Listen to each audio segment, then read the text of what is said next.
Hi guys, welcome to the Savvy Money Show with me, your host Sean. If you find any of the information in today's show helpful, don't forget to hit the like button. It helps get the video out to more people. If you haven't subscribed already, don't forget to hit the subscribe button. If you're looking for a free trading platform, there's links down below where you will get a free share for signing up and depositing a small amount. Well, crude oil prices collapsed 6% after China abandons GDP target due to the COVID-19 outbreak. You have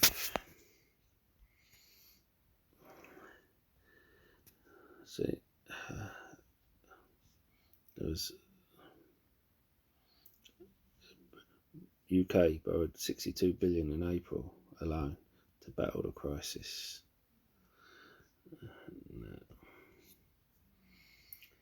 So those who bought tankard stocks and have been told to sell because oil's going up, yeah, good job you held on though.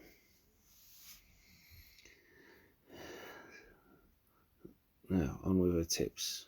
And this is the thing I hate about Yahoo Finance. GlaxoSmithKline at 41 a share.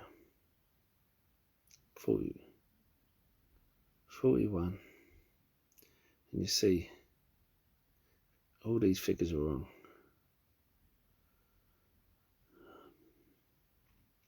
I'm just going to go to trading account. See here, it's £16.43 share. No, it had a high of 18. Simply Wall Street has crazy valuations for this as well. Says it's target price of £30.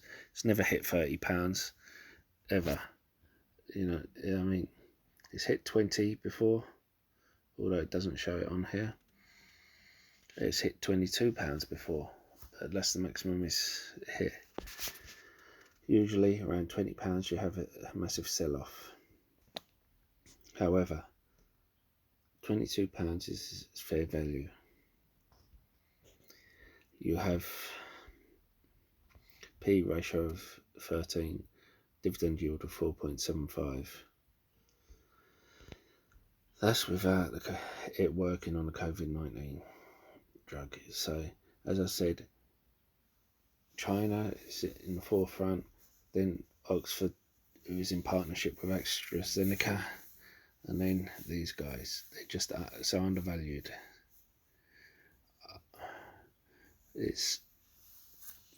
And they've dropped again. I sold yesterday at 16.85, wanting to get some cash in and hoping they would drop. And I was thinking, oh, what have I done? These are the company I want to keep long term, thinking I'd made a mistake. But today they've dropped to 16.44, and it seems I've made 20 quid just by doing that. And that's 20 quid I can invest somewhere else, and they're still dropping. So what we do is we try and find out if look, see that South Korea signed a $231 million supply deal, so that's good news. GlaxoSmithKline teams up with Mammoth Bioscience on a CRISPR based, I mean,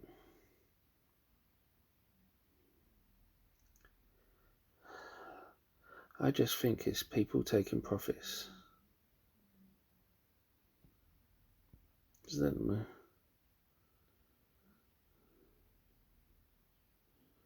because at the moment it all looks good. You know, the HIV injection looks to be beating, sorry about that, it looks to be beating the current one on the market, and it all looks good.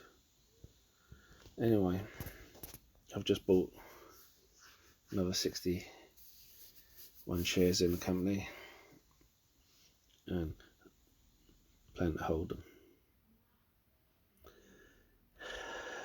Sorry, that was from a different video. Yeah, now BT, where you can see that it dropped to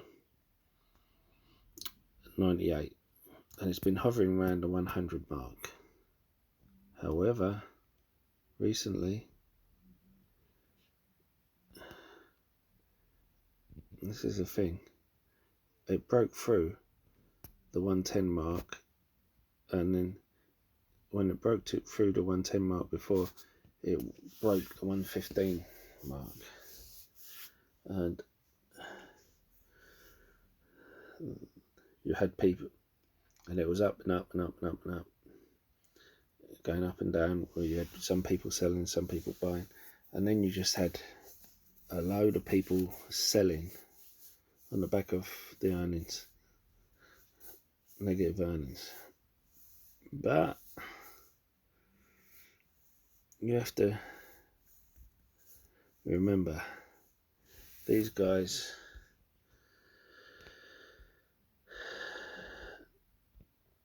you know,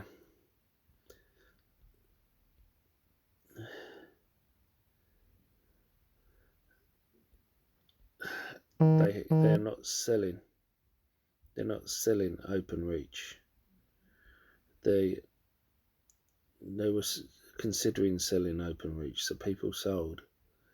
Openreach is a big deal for BT. They are keeping Openreach. So, and also they're going to be the main providers in the UK of 5G. You know, you have BT, EE, covers most of it, and BT has all that. Now, recently, it hit the 110 mark, and you see here, it's tapped 115 before coming back down, which was people selling off, taking profits. But we've had a lot of people buying into this because they know it's going to be big in the 5G market. You know, people are going back to work, so it's broke through the 110 resistance mark and it's staying there. The worrying thing would have been if it broke through the 110 resistance mark and came straight back down again. It isn't. Before, it went to the 100 mark and stayed around the 100 mark. Now it's broke through the 110 resistance mark and it's staying at above the 110 resistance mark. Now we're looking for it to break through the 115 resistance mark again. Once it does that, we'll be looking for it to break through the 120 resistance mark, and once it does that, it can go all the way up again, a bit like Royal Mail did the other week, where it was 120 and within a week it went up to 170, although that was on the back of a Czech billionaire buying up £100 million worth of shares and people thinking he was going to take it over. However, a similar kind of thing could happen here, only not with billionaire taking it over, but with people realising these are the guys you need when it comes to the internet, to the phone networks.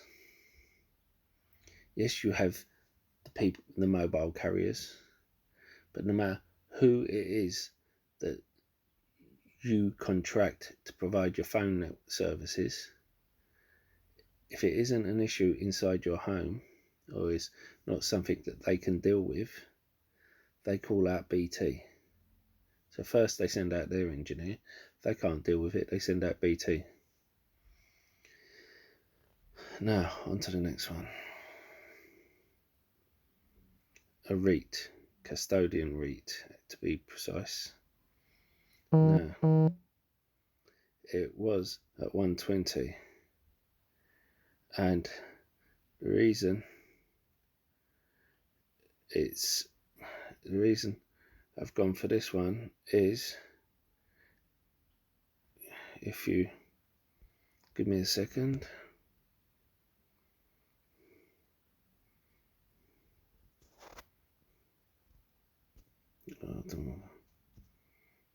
Sorry about this. They are not just any old REIT. People were dumping these REITs, and if you look here, they have diversified ones.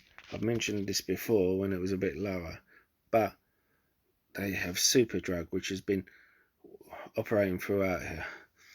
Royal Mail has been operating throughout. You have a lot of these have been operating throughout. Wicks, Staples, Poundland, Tesco. Specsavers has been operated on a reduced basis, but WH Smith's, you know, you have wholesale businesses. You have day nurseries. The nurseries are open, but they're operating on a smaller basis. Anyway, if it's been helpful, don't forget to hit the like and subscribe button.